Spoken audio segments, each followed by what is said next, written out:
All right, we are back here on VirginiaPreps.com Zooming. I'm the publisher of the site, Matthew Hatfield. Pleased to be joined by the head boys basketball coach of a brand new school, Gainesville High School.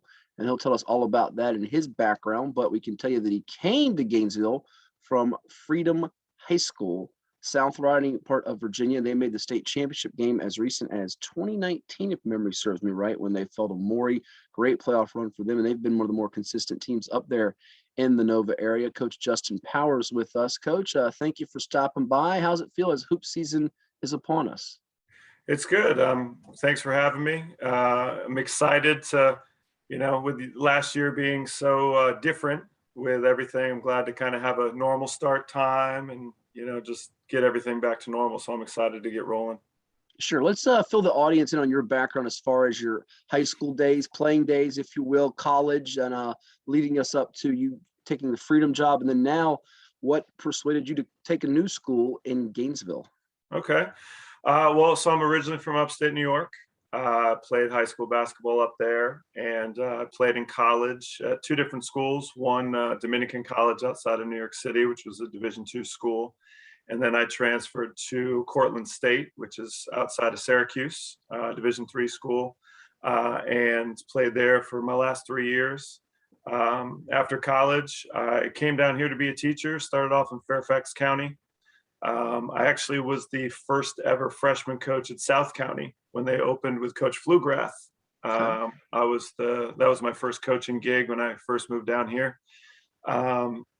And was there for 3 years as the freshman coach, and then went on to Robinson, and I was there for 5 years with Brian Nelson as the varsity assistant coach.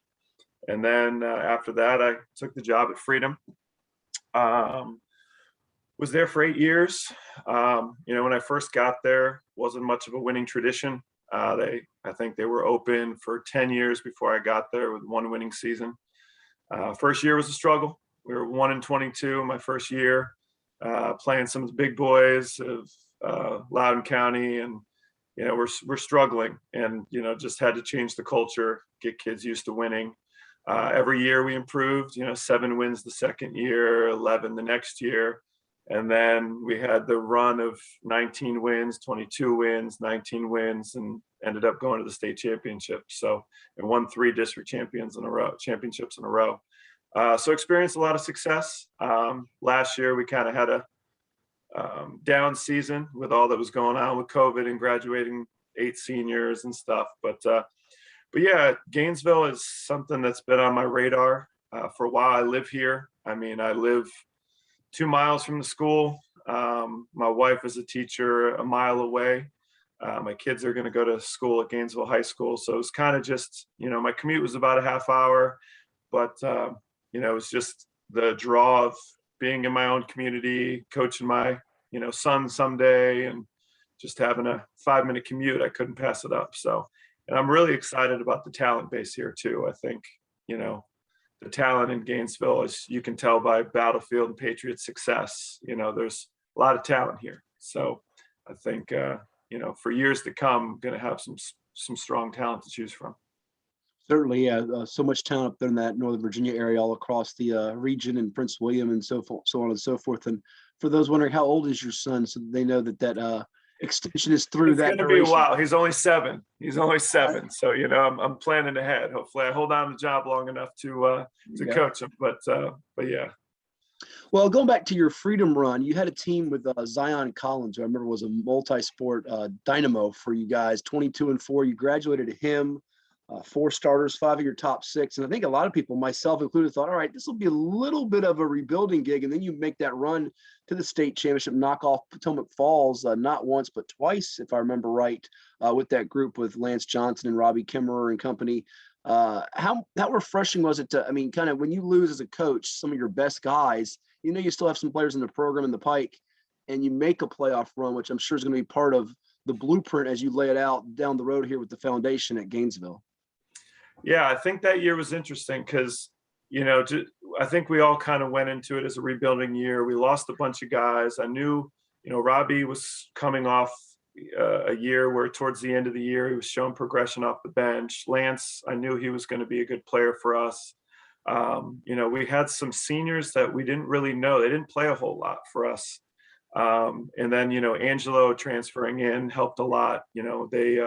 We were fortunate where the Freedom champ was getting so overcrowded that they changed the boundaries. And so he happened to kind of fall in our lap because he got moved into our district. But And that was Angelo Easter, right? Angelo Easter. Yep. And so, he obviously gave us a huge boost from what we, had the previous year. So going into that year, we didn't know what we would have. We actually thought, hey man, in 2 years, we're going to be really good because all those guys were juniors. We didn't expect to be that good, that year. And I think, as you could tell from our record, we were 500, we were kind of figuring it out. We had guys who we lost a bunch of close games where we just had guys that we didn't know how to finish games. They weren't ever in that position. Angelo was learning a whole new system. So he was actually coming off the bench at the beginning of the year because he was learning the plays, learning our defense. And then towards the second half of the year, he was starting for us and really turning things on. So, I think the big thing was with the Zion years, we were so good. And I felt like those kids had so much pressure because we were achieving success for the first time in school history. And so I think some of those years, we're 22-4, it's like, okay, we're supposed to win. And I think the pressure kind of got to that group a little bit, not being in that position, where the year we made the run, they were a little more relaxed. It was kind of like, Pop Falls was undefeated. What do we have to lose? When we went into their place, it was kind of like, and that's what I told the kids. I was like, hey, listen, you have a great opportunity. All the pressure is on them. Take it one play at a time. Don't worry. They make a run. We make a run. Just, we tried to slow the game down. And I think as the game went along and we were winning later and later in the game, we kind of were like, okay, we can do this. And that was actually both of our wins. The first win, we were kind of wire to wire at their place, but in the state semifinals, we were down in the fourth quarter and just went on a huge run. And I think it was just that, what do we have to lose mentality, where I think they had the pressure. So that helped us a lot. I think the basketball up there too, especially in that district you've been in, the Potomac district's gained its reputation and credibility the last few years with the runs you've had at Freedom. Of course, Riverside's doing a good job. Potomac Falls under Jeff Hawes, he's got a couple of championships and had some great groups with Landon Hawes and Ian Anderson. And then Stonebridge just this past year coming back from 19 down to beat a Green Run team that many felt was almost unbeatable. They come in undefeated. They beat LC Bird in the state semis. I think people up there where you are in Northern Virginia know how good the coaching and the talent is. But I think in other parts of the state, the western part of the state, Tidewater, Richmond, they're starting to see and recognize just how good the hoops is up there. Because I think for so many years, tell me if I'm wrong, football has been kind of the dominant thing in the landscape because you see these programs like Westfield and Stonebridge and Centerville making championship runs and winning championships, and you haven't seen it as prevalent or as often maybe in basketball. Yeah, it was when I first came to Freedom, that was kind of the thing. It's football is king in Loudoun County, and coming from Robinson, I was used to that. Robinson's a big football school, and great year this year. Yeah. So I mean, we had to deal with that at Robinson. So when I came in, I knew Loudoun County was known for their football, but I mean, Potomac Falls had their 2 state championships, and there's definitely a basketball, a love for basketball too. So, it has become a really good league where I feel like we're prepared for the playoffs, and I think that's why there's been so much success. I actually remember when we made our run, we played Edison. I think in the first round of regionals, we played Stonebridge. Our second game, we played Edison. And that year, they were really good. I think they were definitely ranked higher than us. They were in the top 10 in the state. And I remember talking with their head coach, who I'm friends with, and he seemed really nervous. And he's like, man, we're worried about you guys, he said. And I was like, oh, okay, well, you guys are veteran, they only lost a couple games. And he goes, you guys have been tested. He's like, in our league, they play TJ Stewart, some guys that are a little bit lower echelon teams twice a year, teams, yeah. And he's like, we play Wakefield, but we don't really get tested. You guys are tested every single game. So that I didn't really think about it until then. Like we are, and I think our teams do well when we go down and play the schools down south that we kind of, we've been tested throughout the year. So it definitely helps in the playoffs. Yeah, I find it in pockets, definitely that Patriot District where you had you guys at Freedom and Riverside and Stonebridge and Briarwoods, Potomac Falls, and then in Class 6, I think those Patriot District with the W.T. Woodsons, the South Counties, the Lake Braddocks, the West Springfields, the West Potomacs. There's no nights off, basically. It's as opposed to maybe in those Nationals, Edison and Wakefield just get up for each other like twice a year. And those are kind of the Yeah. only the big games, if you will, for the most part. There might be a game here or there. Maybe a George Marshall has a good year or someone outside Yeah. of that. But it's just, the pocket, how deep some of those teams are. And I equate your move here from Freedom to Gainesville a lot to, I think I told you this when we spoke a few weeks back, to Jason John, who won a couple Yeah. state championships at Colonial Forge, went to a new school in Colgan. And I think both of you probably have a lot of similar principles and philosophy. Have you reached out to anybody like maybe Jason or someone else as you make this new journey, even though you've got a wealth of experience and had success before? Yeah, I haven't. It's funny. We're actually scrimmaging Colgan, so I'll Oh, be. nice. Yeah, Just so talk about it there. yeah, so we'll probably chat there. We haven't had a conversation about the troubles of opening a new school. I kind of opening up South County. Even though I was the freshman coach, Flugrath had me involved with a lot of the varsity stuff, so I kind of got to see the building of a brand new school. From that aspect, and obviously at Freedom, starting from the bottom at 1-22, I kind of had the experience of building a program. So I reached out to a few people, and the other great person that I've had to help me out is my athletic director. Mhm. My athletic director is Jason Eldridge, who opened up Freedom Right. and was the girls coach there, and then won 2 state championships a few years later. So we've had some conversations about, don't try and do too much too early.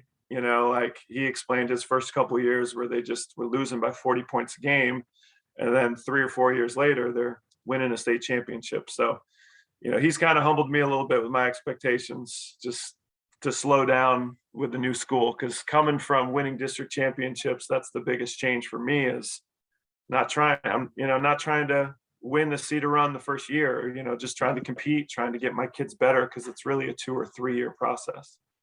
Yeah, and Jason's, like you mentioned, done it in girls basketball, football. He's got a wealth of knowledge and experience there to lean on.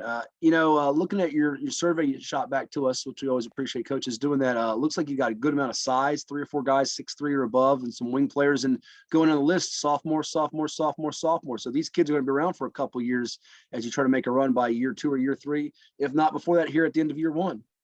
Yeah, coming in, when we were making our schedule, I hadn't met a player yet, so our schedule is, the interesting thing about Prince William County is we're starting 6A, even though we have 3A numbers. We have about 1,300 kids, but we're a 6A schedule. Unlike Loudon, where I came from, where, for example, Independence Light Ridge, they're playing a 3A schedule.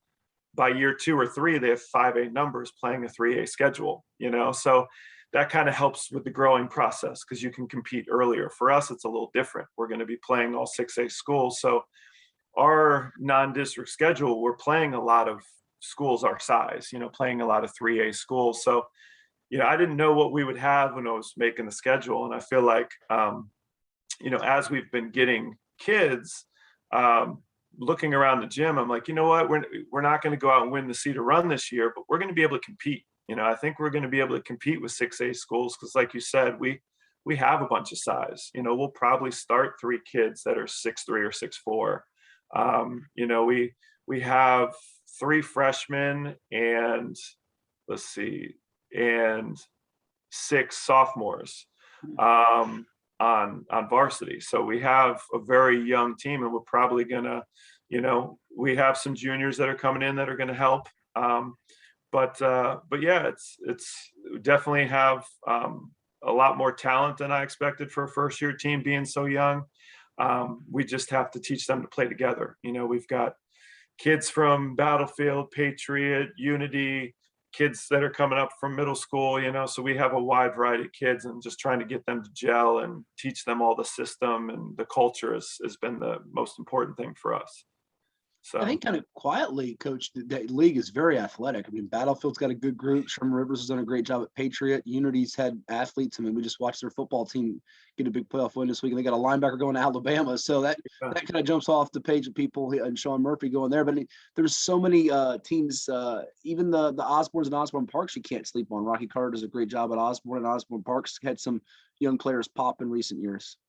Yeah, I think it's going to be a competitive league. I think, Osborne is going to be having a better year this year. OP, I know, has some young talent, and now, with Freedom and Champ in the district too, Champ's going to, have a whole new group of kids that are going to be really up and down the floor, good team. And, Freedom, they have some talent still there from the team that I left. So it's definitely going to be a competitive district, and I think Battlefield and Patriot are probably the two top dogs. They return the most, they've had the most success.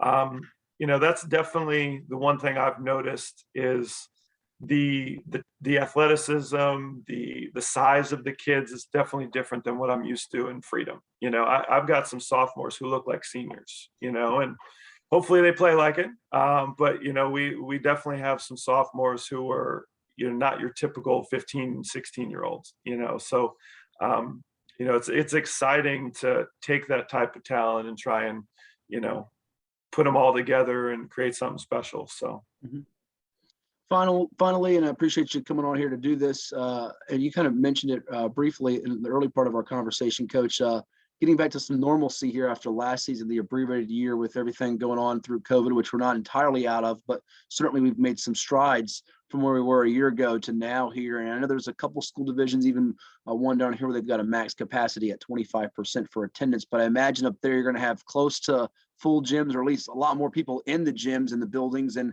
it'll be easier to navigate as you go into year one, which if you had to do this last year, it'd be really even more trying, I think, for you.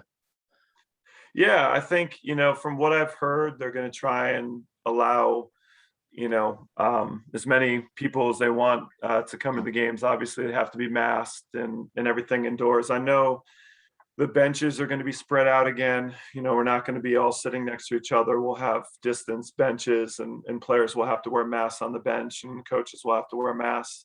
So I think that might take away a little bit. We might have to move the bleachers back to accompany the spread out benches, but I do believe bleachers on both sides will be out and it'll kind of be back to normal. It was definitely a weird year last year without fans there. I think it just felt like we played a year of scrimmages. There was not a whole lot of people there, bleachers in, that it was just, I will say there were some positives and negatives, obviously, of, the kids, because some kids, they're constantly looking over at their parents and stuff, they didn't have that. They just could focus on the coach, which was a positive. But it's definitely odd to you go on a 10-0 run and it's still kind of quiet. You have to rely on the bench to pump you up. Where you're at home, you got your student section excited and it can kind of keep that momentum. So it's just all in all just a really strange year. So I'm excited to have fans back, have students back, especially being a new school. I think it's kind of cool creating that atmosphere, trying to create an excited student section, trying to teach them, because a lot of these kids haven't experienced that. Our school is mostly freshmen and sophomores. They've never really been to a high school sporting event because of COVID last year. So I think they're excited too to kind of come out and, I know our football team, we're a JV program, but we had 2,000 students or 2,000 kids or people there at one of our games against Patriot at a JV football game. So I know people are excited to come support athletics. So I'm looking forward to it. Yeah, I think people are craving it for sure when it comes to getting back in the gym and then seeing some of the basketball action since they were deprived of it last season. Well, he is the new man in charge at Freedom High School on the boys basketball side of things. He led Freedom to He led Freedom to a state championship appearance 3 seasons ago. Now at the helm of Gainesville High School, the Cardinals, I believe the nickname, right, Coach? Yes. Yep. Gainesville Cardinals. I'm rocking my Cardinals Arizona style today. So there you go. Matched in that regard, I guess. So that's a pro football team. Yeah, we've stolen the logo. So there you go, Bird Gang, baby. Yeah. Best wishes to you and your guys there this season at Gainesville and beyond. And I'm sure we'll keep in touch and be watching. All right, Matt. Thanks for having me. I appreciate it. Absolutely. Good to talk with you.